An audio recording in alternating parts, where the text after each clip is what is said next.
Don't cause problems for me, but we can break that barrier and qualify for World Cups again. That is maybe the reason why certain African countries have the upper hand. We have the potential as a footballing nation to step it up. Bra.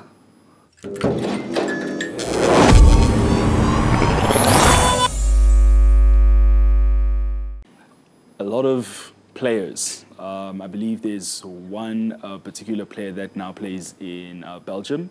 Chandra, yeah. He plays now in Belgium. He has realized a dream. What does it take for more local-based players like yourself to actually push themselves to start playing in Europe and representing South Africa in the European scale? To have that mindset, to have that mentality, that belief in yourself, that yes, it's amazing to play in the PSL league, but there's more. There's more out there in football, you know. You might get an opportunity to play against Pep Guardiola's team and really find out for yourself how good he is instead of just watching it on TV. You might get an opportunity to play for him maybe, who knows. You know, so there's so much more to discover, like what's out there, and I think it's testing yourself against the very, very, very best. So yeah, I'm so glad for the boy, and I hope, you know, he perseveres, because Europe isn't easy. If it was easy, anyone would do it. So you got to be really fit and strong to survive, mentally, spiritually. You gotta have like mad faith. Believe in yourself, you know, to go there. But it's worth every struggle you go through. So much worth it, because, wow, just to be. For me, it was like Hanover Park. You ever heard of Hanover Park? Yeah, on the way to the airport. See it on the side, we just continue going. Yes, yes, so Hanover Park, only crocodiles survive there. The biggest ones. Yes, like the fittest survive. Is brutal. So when you come from Hanover Park is like smallest little Cape Flats, Blokker township in South Africa, right? But one of the toughest with gangsterism and all that. It's hard. Not even heard of. No one. You go anywhere in the world, you ask someone, hey, you know Hanover Park? Huh? Don't know what the heck you're talking about. And you say, no, it's a place in South Africa, never heard of it. I think 1 billion people will tell you they've never heard of it. So you come from there, just because you believe that much in yourself to go out there. And when you go to a place, you name me any place. You go Denmark, or you go Amsterdam, Holland. Yeah, the Dutch people come South Africa. They like South Africa. They like coming there. So they know a bit, you know, but they don't know you from Hanover Park. But you go there and you're like, Benni McCarthy, honored to meet you. Great football player. Wow. From Hanover Park, like, what is the chances? And you know, there's no feeling better than that. That people that you've never thought in your wildest dreams would ever even heard of a place called Hanover Park, or that you even came from there. Foreign people know your name because of football. And that's because, you just had a wider dream. I wanted to play in Europe. I wanted to see how good I'm really, how good I can be, you know? And I think everyone should want to aspire to that, man. I go Portugal. Oh, you go to Portugal now, nothing to do with me. You say from South Africa. You say, I'm from South Africa. You hear what people tell you. And that's how many years? Hey, you know Benni McCarthy. Yeah, the adopted son. You know our son, Benni. Oh, you see people, South African people, you know how many South Africans I've come across says, Benni, thank you, my brother. I was in Portugal. Hey, I was in Lisbon, or I was in Porto. I said, I'm South Africa. Hey, Benni McCarthy. So please, can you clip us here, guys? That's massive, We just need this clip right now, so you know we're in Portugal with Benni. Thank you very much. You know, so you go to Amsterdam, people will ask you, hey, you guys know you know a guy, Benni McCarthy? He used to play here from South Africa. You understand? And that's, man, you can't buy that anywhere. You can't buy that anywhere, man. And that was all just down to belief. You know, so I think that's what you want to feel when you're a football player, not just when you go walk around in the malls here in South Africa.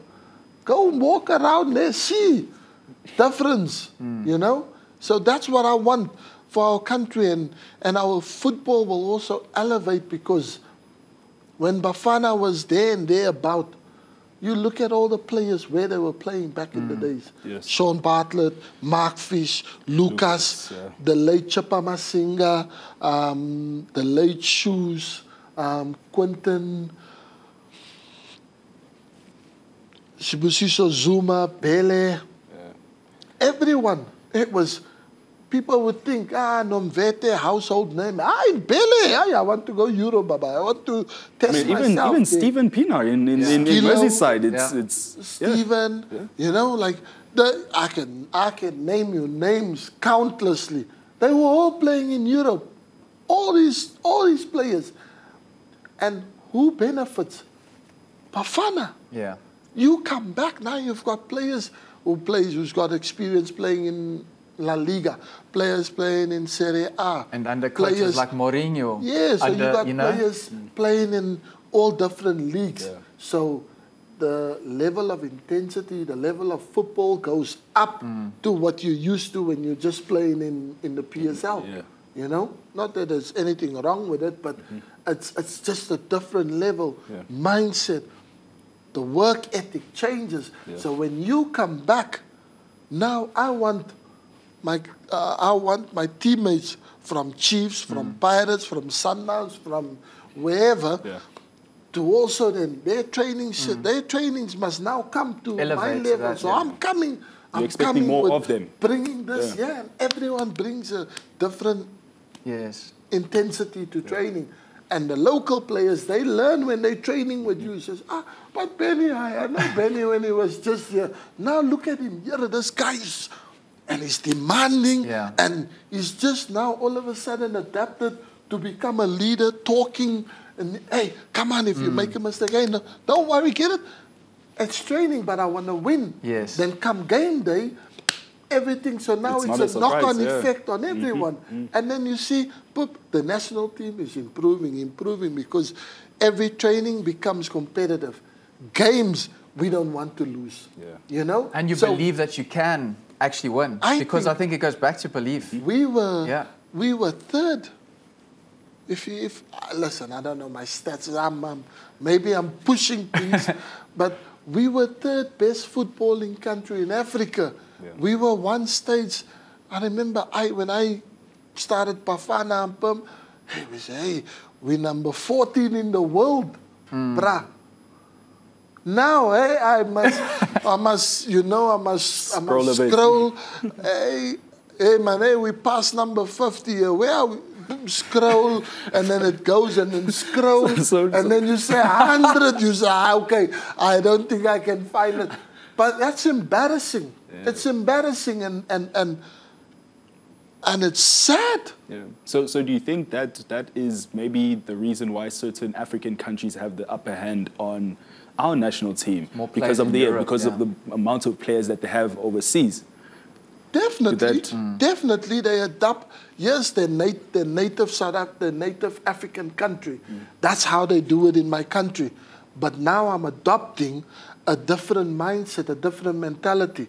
Yeah, these people, everything is discipline. Everything is, there's order there. You know, 9 o'clock is not 9 o'clock. 9 o'clock is 8:30. Yeah. People say, I meet there, 8:30 you there. 9 o'clock, then you late. But you said 9 o'clock. Hey, in Africa, 9 o'clock is 9 o'clock, or 9 o'clock is 9:30. In 9 o'clock is 8:30, 7 o'clock, then you early. 8:45, you just pushing it. 8:55, you're late.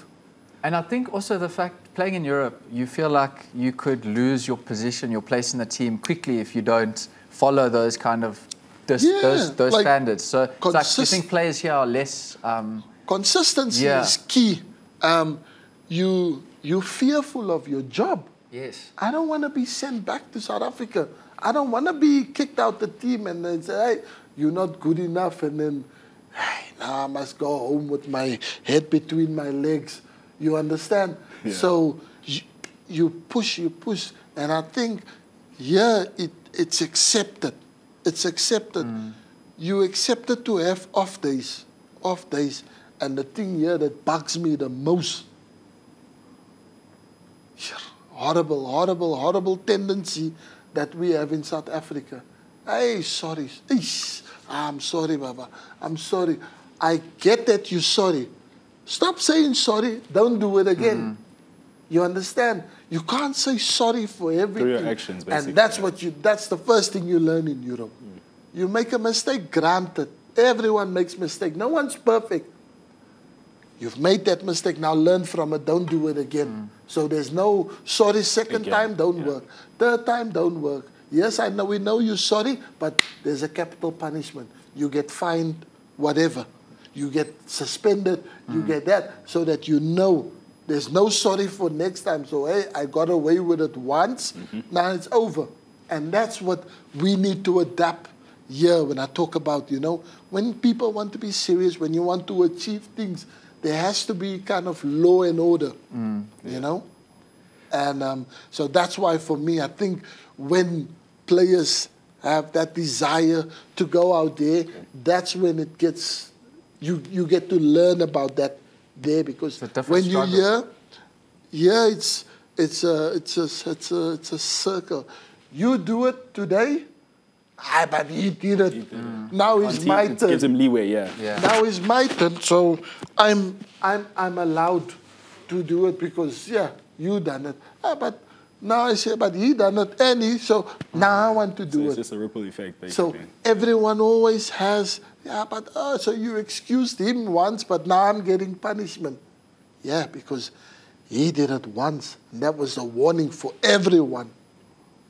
You know? Yeah. So that's how you start. That's how you start breeding and implementing the things that you want to achieve. So when you come from there, you come now with that. Hey, but I know I'm at home, but I can't be now. I'm adapting because when I go back, I'm gonna start. Then I must start all over again. So do you think you bring coaching issue? Coaches has to player management or coaches has to implement it. Of course, that's your job as a coach. You have to do that. You have to do that. So because you, the leader, players look to you for guidance. They look to you for direction. Yeah. So if you do the right things, you that prime example they need, and then they follow, and that's how I see it. You mentioned how Bafana Bafana finished third in the AFCON. Obviously, with a lot of local-based players, can that sort of show indicate to you how far, in terms of improvement and the standards and the levels that we expect from our national team, give you, are you impressed by the indication of how well we're progressing as a football nation?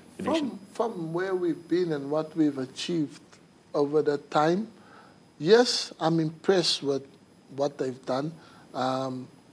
Good generation. Like I said, talent is there. We've got the players, and I think the right guidance, we can achieve things. We can break that barrier and qualify for World Cups again, because I'm tired. I sometimes don't even want to watch World Cup because South Africa is not there. So it's no purpose. Now I must support Portugal because it's my neighbor country. I must support other African countries. Yes, I support the continent, Africa, but I want to support my South Africa. But we're never there. So finishing third in the AFCON was amazing achievement, But now we want to strive for more. We want to win We want to win the AFCON. You know, we can. We have the players. We have the generation. So when you're signing the contract to help just them. Just to contribute, don't cause problems. Just to take us to the next. Don't cause problems for me. But that's the hierarchy. Yeah, of course. The hierarchy, the people make the decisions. Yeah. Of course. They're the ones that you guys need to press on. That's not me. Yeah. Of course, I say, I'm the right guy for any job. Yeah. I'm the best coach you're going to get, my friend. But that's my belief. That's what I believe I can do. But I'm not the one who hires and fires, you know? So those people, those are the ones that you have to ask. But well, if anyone's watching and listening to what you've said already so far, like I hope they get inspired by wanting more and realizing that we have the potential as a footballing nation to step it up. And by hearing someone who's been there, done that, hopefully they can elevate their levels. I think it is back to the mind again. It is. The belief. It is. I think as a team, as individuals, you just have to want it more than others. Yeah. You know, you must be willing to work harder than other people does. You know, do your bits. What you could do. You look in the mirror and say, I'm good, but is good enough for me? I want to be great. Exactly, and that's how you have to look at it. And if you think you can't look in the mirror and say, hey, I'm not. But I want to be great. Yes. If you think you can't do that, then you don't belong there. Then we're gonna be where we are all the time. And I think that's what players have to adapt. You know, believe in themselves more, because no one in the world believes more in you than you yourself. And that's what they have to know. You can't depend on no one. You have to do it to yourself. No one opens doors for you. No one hands you nothing. You make it happen. You go there and bust your gut, and then, you know, then people say, hey, I don't like that bugger, but I need his service. Yes, I need this guy. I need his service. So I'll swallow my pride. I take him, but I'll check him. So, but you force that door open. Yeah. You know, because you looked in the mirror and you say, now I'm getting to greatness. We mentioned Chandra. Yes. Are there any other South African players you feel like are at that level they should be playing in the biggest competitions like the Champions League? And Ronwen Williams. Oh, for starters. Ballon d'Or. Yes. Ronwen Williams. Yes, trophy. Yes, the trophy. I think a player that I like a lot, I think Tebogo Mokoena from Sundowns. He's also a player that's got the attributes, the ability to play in Europe, and not, I mean, when you say play in Europe, not in, let me not name it, but in the in the Champions League. Yes. That we watch here in Mzansi, you know, when we bring the big dogs to come and analyze he's got the potential, he's got the ability to play in at that level. There's I can name names, but I don't want players to get ahead of themselves when you start naming names. I think the reason why I name Mokoena and Ronwen, because they've been consistent. They've been consistent now, so it's more than Tebogo. I remember SuperSport, I said, we've got a gem here. And he's just gone doop, doop, doop, doop, doop, doop, doop. Sure. Now he's at the pinnacle, he's at Sundowns. Okay, Ronwen as well from SuperSport. That's what I mean. So, so they've been consistent performers and that, and I think that's what you need to succeed, to get to Europe, you know. So if they're going to get there, I don't know. Because like I said, I'm not their coaches, I'm not the clubs that they play for, so clubs maybe don't want to let go of their best assets, which is rightfully so, you know. So that's the players. But there's more players out there, way more South African players who I think that I've seen abilities, qualities that they can play in Europe. But if you see this interview, you just make sure that you know that you're one of those players I'm talking about and change your mindset, bro. Because you never know who I might be you, but of course I don't want to name names, so. Okay, maybe you don't want to name names of present, future players, however, past players. Who are your top 5 African players that also played in the Champions League?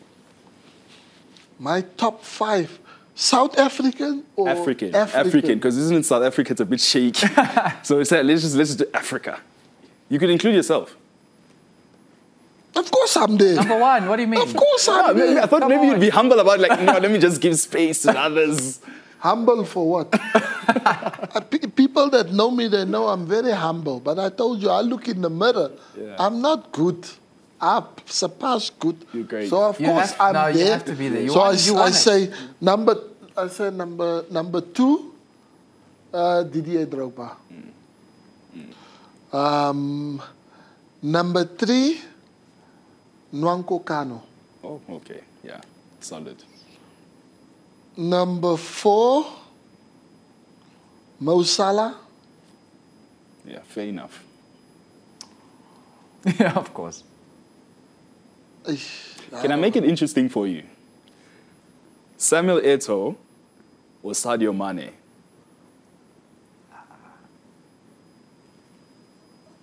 Listen, I think Sadio Mane, personally, semi for me. Only because he was my. No, when I moved to Celta Vigo, we became good friends because we were 2 young African boys. He was playing at Mallorca, so we used to visit each other. You know, just to if we play Mallorca, I would stay behind and I hang out with him and fly back. So we had nice brotherhood, and I think Semi for me is.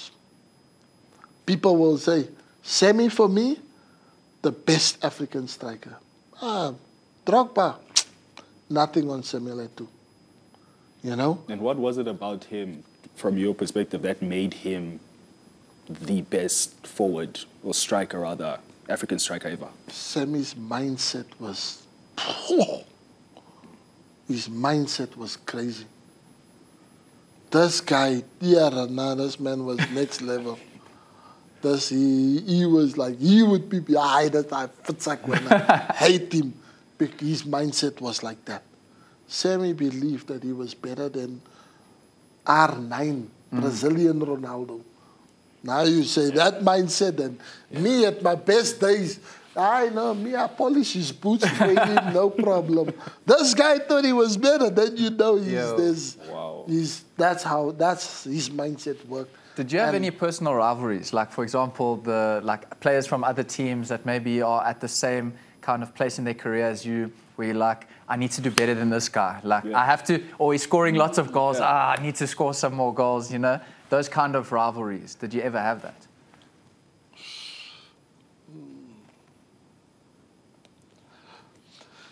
But friendly rivalry. Friendly, of course. Friendly rivalry. Professional one. Professional but because we were Africans, of course. Yeah. We show each other the middle finger. That's El Hadj Diouf. Oh. Okay. Yeah, man. With Dioufy, every time he sees me, and he says, hey, African player of the year, you, Champions League winner. You? And then I says, hey, second top goal scorer, EPL. You? Liverpool. I said, okay. Cacked him anyway, but okay. So we had that, and then in the end, we ended up same team. Yeah. Blackburn. Then we were. He says, hey, bro, let's take them back to Africa. So we would just, and he realized how the levels changed because he came from Liverpool, and then he went to Sunderland, and then his father signed him. Oh, okay. Sam Allardyce. Yeah. Because from Bolton. Bolton, yeah. So Dufy, so at Blackburn, I was number 10. So I won now number 7. No, you our number 10, special player. So then Dufy signed.